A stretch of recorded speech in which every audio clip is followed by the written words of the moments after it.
తమ డిమాండ్ల సాధనకు జిల్లా విద్యాశాఖ కార్యాలయం వద్ద కోనసీమ జిల్లా ఉద్యోగులు నిరసన దీక్షలు నిర్వహించారు. వీరికి ముమ్మిడివారం జనసేన పార్టీ నియోజకవర్గం ఇన్ఛార్జి పితాని బాలకృష్ణ సంఘీభావం తెలిపారు.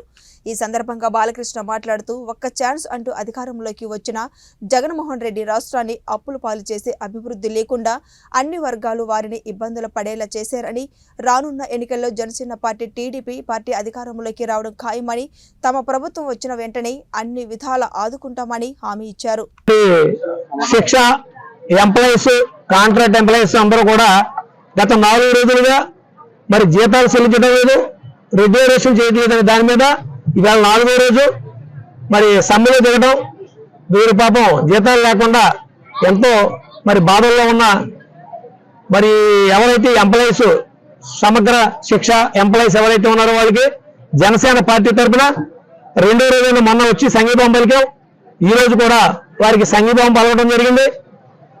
తక్షణం మరి వైఎస్ఆర్ పార్టీ ప్రభుత్వం వచ్చిన తర్వాత అన్ని వ్యవస్థల్ని కుంటుపరిచింది.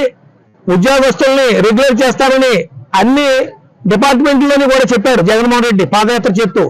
అలాంటిది ఎక్కడ కూడా ఒక్కటి కూడా రెగ్యులరైజేషన్ చేయడం జరగలేదు. ఎక్కడ కూడా ఉద్యోగస్తుల్ని మరి ప్రభుత్వ ఉద్యోగాల్లో తీసుకున్న దాఖలాలు కూడా లేవు. తక్షణం వారికి ఇవ్వాల్సిన మరి ఎవరైతే 4 నెలల్లో జీతాలు ఏదైతే ఉన్నాయో తక్షణం విడుదల చేయాలి. వాళ్ళ అర్హులైన వాళ్ళందరికీ కూడా రెగ్యులరేషన్ ఏదైతే చేస్తానో అన్ని కూడా తక్షణం చేయాలి. ఇది జనసేన పార్టీ తరఫున ఖచ్చితంగా మేము డిమాండ్ చేస్తా ఉన్నాం. రేపు రాబోయే రోజుల్లో జనసేన తెలుగుదేశం ప్రభుత్వం ఏర్పడిన తర్వాత తక్షణం మరి ఖచ్చితంగా వీరి కోరికలు ఏవైతే ఉన్నాయో వారి కోరికలన్నీ కూడా ఖచ్చితంగా వాళ్ళ న్యాయమైన కోరికలు తీర్చడానికి మరి మేము కృషి చేస్తానని చెప్పేసి జనసేన పార్టీ తరఫున వారికి మాటిస్తూ, పాపం వారి జీతాలు లేకుండా ఎంతో బాధపడతా ఉన్నారు.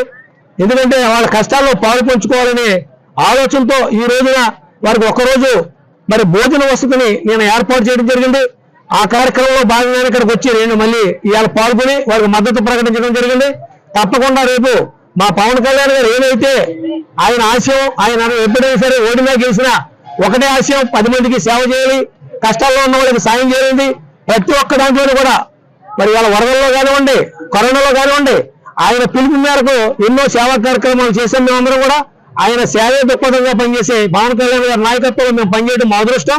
తప్పకుండా రేపు రాబోయే రోజుల్లో కూడా ఖచ్చితంగా ఎంప్లాయీస్ తరఫున జనసేన పార్టీ ఇప్పుడు కూడా మద్దతు ఇస్తుందని చెప్పేసి, అలాగే రేపు ప్రభుత్వం జనసేన తెలుగుదేశం ప్రభుత్వం వచ్చాక వారి న్యాయమైన కోరికలు తప్పకుండా తీరుస్తామని చెప్పేసి మరి చెబుతూ సెలవు తీసుకుంటాం.